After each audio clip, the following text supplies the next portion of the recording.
Welcome along to the deep dive. Great to have you with us. Happy to be here.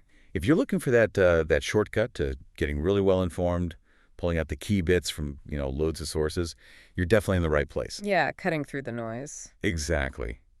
Think of this as your living by discovery guide, sort of packed with hints, tips for navigating the marketing world. Mm-hmm. And today we're tackling something that I know keeps a lot of marketers awake at night. Oh, yeah. What's that? It's that question of how do you actually turn someone just browsing, just looking around, Yeah. into an immediate add to cart click, Right. Not just interest, but action now. Precisely. It's more than just grabbing their attention for a second. It's about hitting some kind of button that makes them act almost automatically. Yeah, that reflex action. So we're going to unpack this really powerful psychological lever today. It explains why some offers just seem to work instantly. They compel you to buy, Right. while others, even with a great price, they just kind of sit there. Nothing happens. It's fascinating, isn't it, how some just connect? It really is.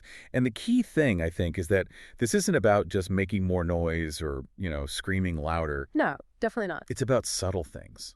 Positioning. Yeah. Getting it aligned just right with, how people are wired. That's a really great point. And what's so interesting is how deep this impulse actually goes. Deep how? Well, it's deeply ingrained in just human behavior, right? And how we make decisions. It often flies under the radar of pure logic. So it's not rational.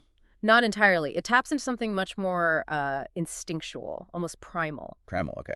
And when you really get that, when you understand it, you can start building offers that really resonate on that fundamental level. Which leads to those instant clicks we're talking about. Exactly, those immediate conversions. And you mentioned before we started, it's not just like one single magic thing. No, that's what makes it quite interesting to dissect. It's more like two key elements. Two elements. Yeah, two distinct things that when you combine them thoughtfully, they create this incredibly compelling force. Okay, intriguing. Sounds like we need to know what those two things are then. We'll definitely get into them. So let's wrap this up for today. Thinking about everything we've discussed, the main takeaway, I think, for you listening, is really understanding this powerful combination, isn't it? Definitely. It's offering that kind of instant win, that immediate gratification we talked about. All right, the I want it now. Yeah. And then layering on top that sense of limited opportunity, scarcity, urgency, whatever form it takes. The fear of missing out, essentially. Exactly. And it's that dual approach, using both together, that seems to shift buyers from just, thinking about it. To actually doing it. To reflexively clicking, that almost automatic conversion. And, connecting this back to the bigger picture of marketing strategy. Yeah. Understanding these kinds of psychological levers, it lets marketers create offers that really connect on a much deeper level, a primal level, like we said. Right. It feels less like guesswork then. Totally. It empowers you. You can actually position your product, your service, whatever it is, in a way that naturally sort of pulls that desired response out of people. It's designing the offer so the response is almost inevitable. In a way, yeah. Making it the path of least resistance, emotionally speaking. Creating offers that just work consistently and efficiently. Okay, so here's a final thought, maybe something for you to chew on after this. Uh-huh.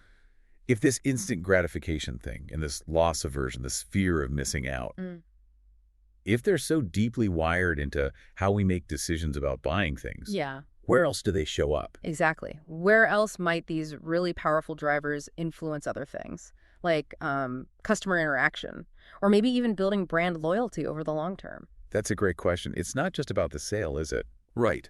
How could you, listening now, apply this kind of thinking beyond just that immediate purchase? Maybe to get people more engaged or feel urgency about something else entirely. Lots to think about there. Definitely something to reflect on. Until our next deep dive.